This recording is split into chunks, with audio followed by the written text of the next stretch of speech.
Data 2, again, we're going to call things to order. At this time, we will offer the opportunity for any public comment for any items that do not appear on our agenda. Is there any public comment at this time?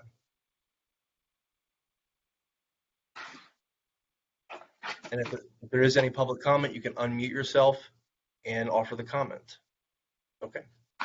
We're seeing no one at this time for public comment. We will move forward with a motion to approve the minutes from our February Board of Inspectors meeting. Is there a motion to approve? Motion to approve the minutes, Controller Moser. Second, Sturgeon. Okay, it's been moved and seconded. Any final discussion on approving the minutes? Hearing none, all those in favor say aye. Aye. Aye. Opposed say nay. Motion is carried. Okay.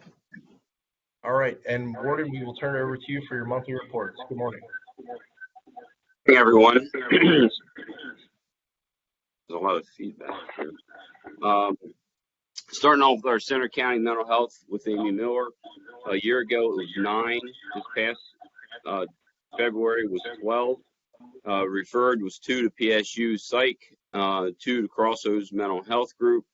PS Psychological Clinic, there's no service for the month of February. Our agreement will be ending on March 31st, 2022 due to PS not having staff to continue.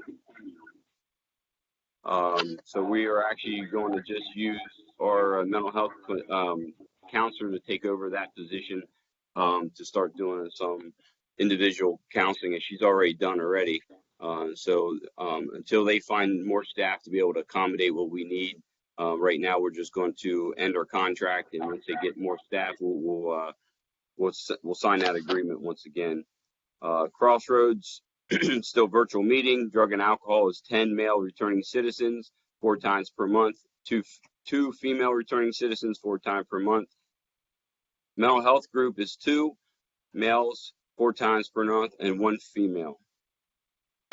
The Compass, Center County Compass program, male group is 12 returning citizens, 3 peer supports. They meet 4 times per week for 4 weeks. The female group is 6 returning citizens, 1 peer support, 4 times per week. Compass graduation, January, we had 1 female. February, we had 2 males. Center County Decision Points program, we were on hold due to quarantine for the A2 individuals. So we picked that back up this week. No graduations for Decision Points. Work release, community. Centerpiece was 6. County maintenance 2. Grounds was 2. Work release is 4. A year ago we had 0 on work release.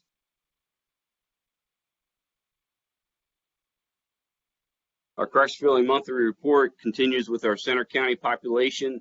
This is a snapshot of February 28th of 2022. That day was 212. Out of that 212, 130 were from Center County, 23 females, 107 males.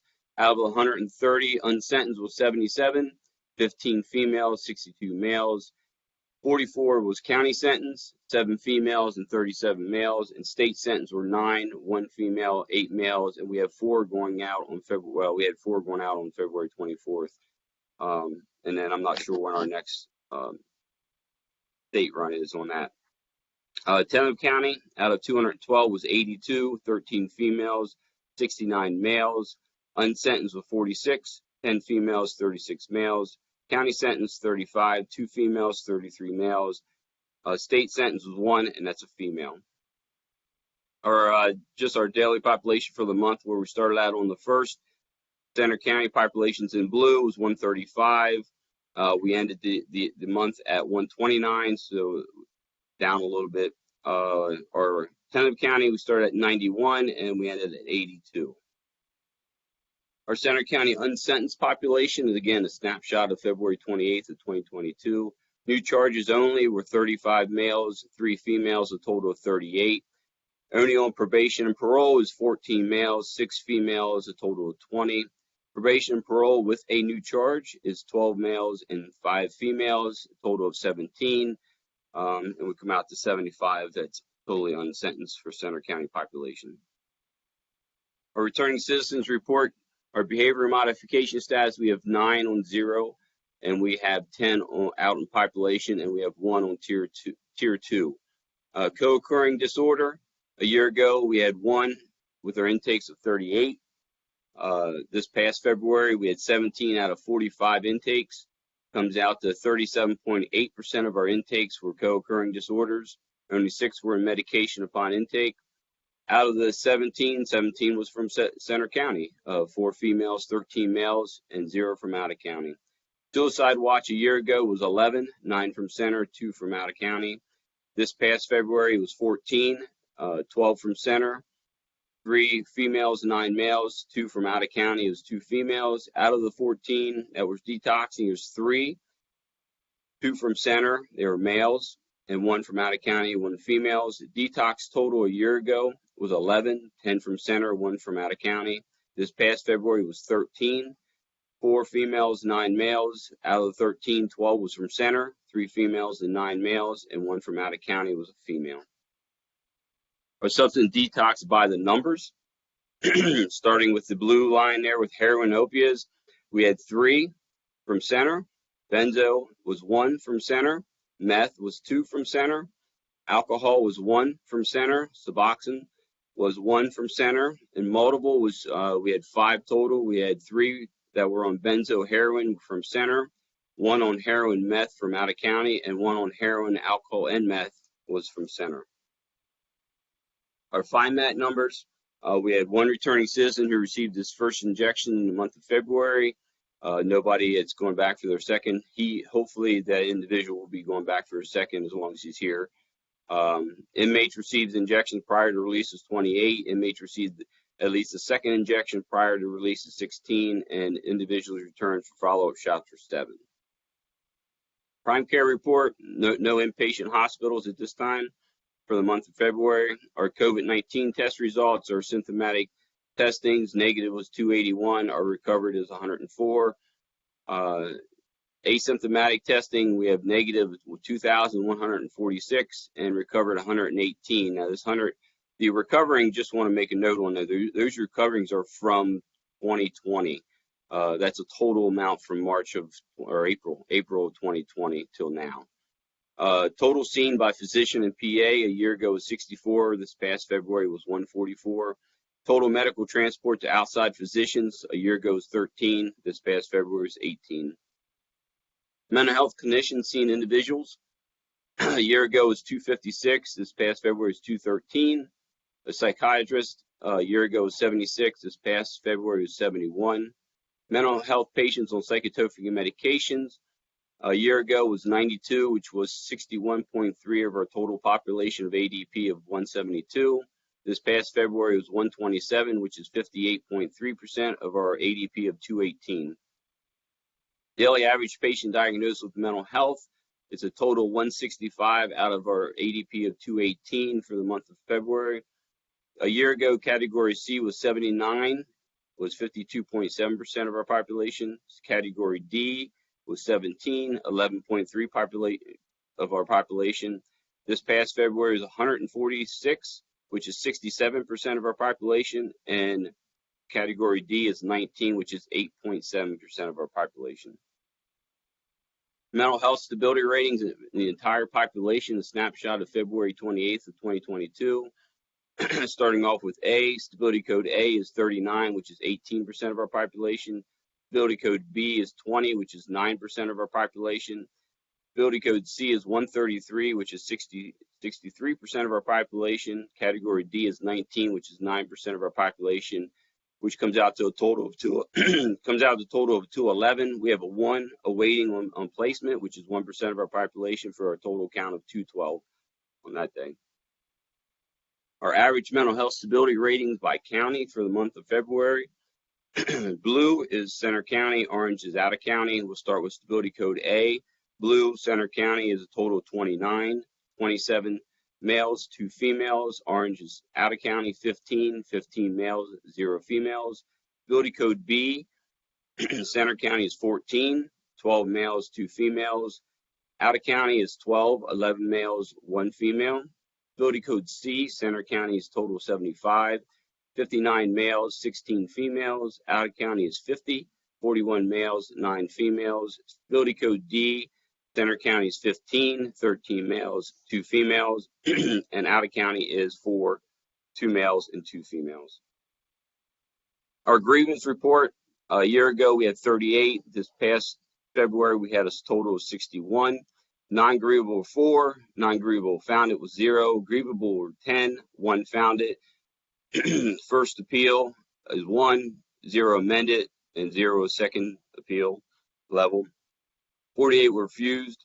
Grievance found is issued with a medical diet that was corrected upon receipt of the grievance. Central Booking Center. A year ago, 2021, we had a total booking of 174. This past February, we had a total booking of 170. We're down 4. 11-7 shift processed 28, 7-3 processed 55, 3-11 processed 87. That's it, sir. Okay, thank you, Warden. Any prison board questions or comments on the monthly reports from the warden? Okay, hearing none. Any public comment on any of the monthly reports? Commissioner Pipe, I had a question. If I'm looking at the numbers correctly, are we seeing that mental health issues categories C and D are 75% of our total population has that diagnosis? That is correct. That really is concerning to me. Why are we having such an issue like that?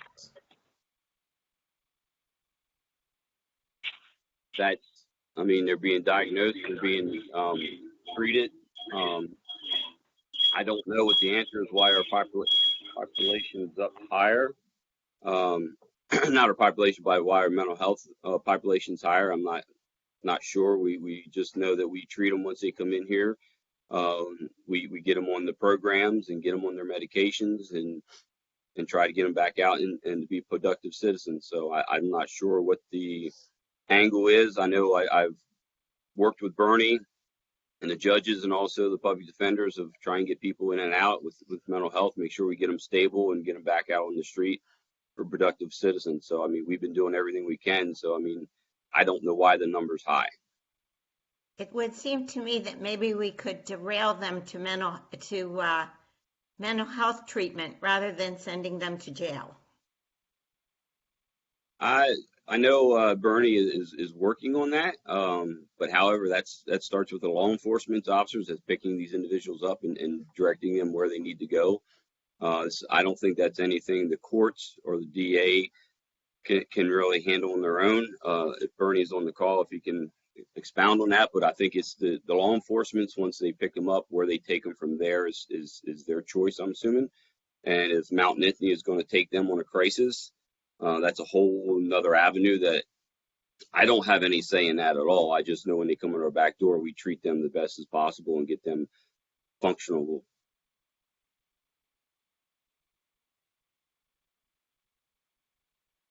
Yeah, and Connie, we are also planning and working to start our mental health court in 2023, and that's going to see a significant diversionary program of reducing individuals' time incarcerated and into a program, into a treatment court that's focused on behavioral health. However, we've said this before, closure of the mental health hospitals limit our ability to have that as a service on the spectrum of mental health services. So there's a variety of things that are occurring, but there is a lot of diversion that's happening through the CIT program, like the warden said at the front end, and we often don't see how many individuals actually come to the correctional facility because they're diverted. But our CIT coordinator Tracy Small does a great job of providing that kind of data to let us know. But this is not alone. Center County is not alone in this. It's happening all over. It's something that the County Commissioners Association of Pennsylvania is also very much focused on. It leads a lot of a dialogue with the state about additional funding. for programs that are focused on diverting individuals from incarceration and the criminal justice system at large into treatment programs. So community-based treatment programs. So we hear you, and we're certainly working on it. If you're seeing anything else out there that's being done, feel free to send it over to the warden, and we can take a look at it. It's just quite upsetting to me that we're dealing with that big of an issue. And I guess 2023 isn't soon enough for me, but if that's the best we can do, I understand that. Any other public comment for the monthly reports? And I think Janet, you may. I think Janet, would you mind muting your phone on your side of things?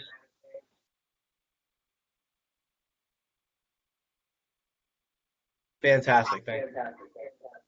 Okay. We're going to move forward then with our old business, which is just an update specifically on COVID-19 and how the facility is operating under it. Warden, will turn it over to you. All right, thank you, sir. Going through our program, virtual meetings.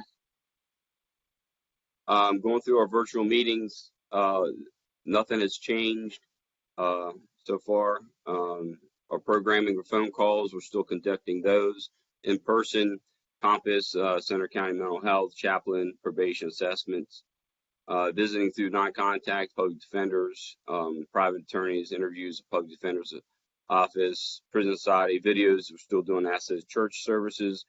We're still looking at adding the leadership program. It's still waiting, and Ridgeline language arts storytelling program for women. We're still waiting on that for clearance to allow people inside of our facility. Our COVID vaccines, that was done on February 11th.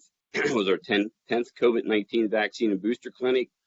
The total that was given was Moderna was first dose was 3, second was 5, and a booster was 1. Pfizer was first dose 2, second dosage 6, and a booster 2. And we no longer offer J&J. Our 11th vaccine booster clinic will be held the week of March 14th. Yes, next week.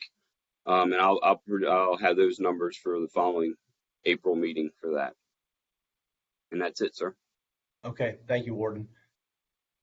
Just to have a quick conversation with the Prison Board of Inspectors on this, we as a county Board of Commissioners took action to essentially, as the new CDC, the CDC has new guidance.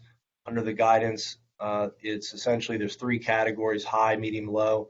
The Board of Commissioners essentially said once we get to the medium or low level, we're currently in medium. It looks like we're going to stay in medium. We'll know by the end of today or maybe tomorrow for everybody except for the correctional facility. And Warden, it sounds like, just to check in with you, the CDC is still requiring congregate care facilities, of which the prison is one. We know that now, to still remain with the masking. And just want to make sure that that's still something that you're hearing and seeing as well from any of the other associations or folks you get advice from. Yes. I've talked to, there's the lead for, her name's Alyssa Hagen. She's the lead correctional unit for CDC. We're in contact with her, not on a regular basis, but I email her off and on different updates and so forth. They have not updated the Correctional and Detention Center portion of guidelines. They are working on them currently. I just emailed her on Tuesday because some officers wanted to know what if there's any changes and this and that. So I emailed her out. She got back to me, says currently the changes have not been developed yet. They're still working on it. We're just being cautious with our testing. Continue our testing or quarantines or mask wearing or COVID screening of all staff or anybody coming in our facility. They still recommend that. I'm just reading through the email she sent me here real quick. So yeah, so they're looking, they're hoping to update in the next week or two, but she'll make sure she sends an email out to me to make sure I'm on their list server, so she can send me an email right away once they get that update up. So yeah, there's no changes currently for the correctional facility. Okay, and I think as a prison board, we're very cognizant that we want to return to no masking, no testing as soon as possible. But due to the fact that it's a congregate care facility. Staffing is still a challenge. We still are doing tenant county returning citizens. We just want to be mindful of our situation related to other correctional facilities. But please certainly keep us posted if there's any recommendation you're seeing, and we need to hold a special meeting. I would suggest that the prison board of inspectors be able to do that on a Thursday. That may not have to wait until March 14th, I think, or I'm sorry, April 14th, I believe, is our next meeting. So if you're seeing something sooner that we can change our protocols in a safe way, certainly let us know. We could certainly schedule a quick special meeting. But we just wanted to check in with that as well. Before we go to public comment, any discussion on COVID protocols, operations, any questions for the warden from the Prison Board of Inspectors? Okay, we're hearing none. We'll offer the opportunity for any public comment on this. Yes, Connie. I just wanted to follow up on the quarantine. How many of the blocks at the facility are in quarantine? We only have the only quarantine block that's being quarantined is our new commitment, which they come. Yeah, everybody else is out of quarantine.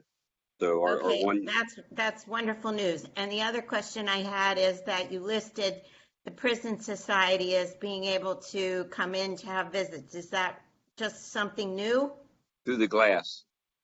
They don't have to have phone calls anymore. They can actually come in and have a visit with a person. Yeah, I thought we had some people come in already for Prison Society. I'm pretty sure we had somebody come in from Prison Society to visit somebody through the glass. That was the question from David Miller, who's been doing the visits there. So I'll make sure he understands there's an opportunity for him to come in. Okay. Thank you. Okay, thank you, Connie. Any other public comment on the COVID-19 portion of the agenda? Okay, seeing none. Thank you again, Warden. Thank you. Sure. We have no new business. We are going to turn it over to Carrie Hull, Director of Criminal Justice Planning, for any updates. Good morning, Carrie. Good morning. I just wanted to offer an update on our overdose data that we collect. So for 2021, we ended the year with 14 total overdose deaths. That is down slightly from 2020, where we had 18. And currently for this year, for 2022, we have 2 pending so far this year. So we're working with the University of Pittsburgh. They always do a nice year-end report that encompasses not only the overdose death data, but other data sets from 911, to naloxone, to some treatment data, and do some comparisons from other areas across the state. So that'll hopefully be in April or May. So that's the only update I have, if anyone has any questions. Okay, thank you, Carrie. Any questions for Carrie? Okay, seeing none. Thank you again, Carrie.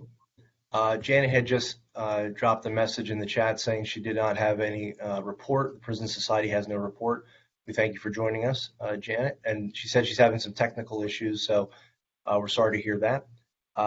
Centerpiece, we'll turn it over to Kathy at this time. Good morning, Kathy. Yeah, I guess I always have something to say, don't I?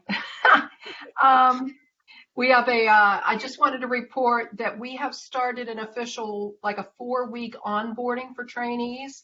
Before there was kind of an informal process. We're now creating a more formal process to onboard trainees, which involves, as we always have done, going over the rules, but also a tour of the building, interviews, looking at different areas, the history of Centerpiece, just kind of all of the above.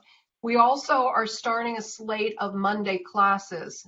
We had started closing about 2 years ago on Monday, so we had more dedicated time with our trainees. A half a day on Monday will be spent working on projects. The other half will be in class. We want to start classes like diversity, equity, and inclusion, effective communication, conflict resolution, kind of a rundown of all the human service organizations so they know who they can tap into. This is not to be redundant of what is being done at the correctional facility, because I know there's a lot of good things taught there, but it's kind of to reiterate those types of things, and to budgeting and finance is one that we want to do. We have 2 trainees right now currently that we have in transitional positions. That transitional position is a 3-month position where we bring a formal trainee on, hire him for 3 months until he can get his feet under him. We have 2 full-time former trainees also working for us. So we have 4 individuals now that were formerly incarcerated that are now with us, which we're thrilled about. The other things that we're waiting on is, again, the leadership class, as the warden had referenced, and also community conferencing, the reentry community conferencing portion. You know, we won't be able to do that until we can get back in. That's not something that we really can or should do via Zoom. It's got to kind of be done in person. So we're anxiously awaiting that so we can work with more individuals. Centerpiece has kind of looked long-term at where we're going, what we're doing. The 3 things that we know from working with individuals and from them themselves that they need to be successful, and we've talked to individuals who have been successful with reentry for 15 plus years. The 3 things are housing. They need to know where they're sleeping at night. They need a support system that is going to assist them when they get out, and they need therapy and treatment. So I'm thrilled that in 2023, and I echo what Connie had said, sooner is always better than later, but in 2023, there's going to be a mental health court. That's excellent. The support system we are addressing through community conferencing, trying to open up those lines of communications with individuals who will be their support system and be able to aid them when they get out. And we are also working on a housing plan that is premature to really discuss, but we're working on it. So we're trying to address those 3 key areas. So thank you. That's my report. Thank you very much, Kathy. Any questions for Kathy from anybody? Okay. All right, we are going to, at this time, entertain a motion to adjourn. But before we do want to, again, say Thursday, April 14th at 8 a.m. is our next Board of Inspectors meeting. Would there be a motion to adjourn at this time? Motion to adjourn. Second. Been moved by the sheriff and seconded by the controller to adjourn at 8:30. Is there a motion? Or I'm sorry, all those in favor say aye. Aye. Aye. We are adjourned. Thank you all very much. Have a great day. Thank you. Have a good day.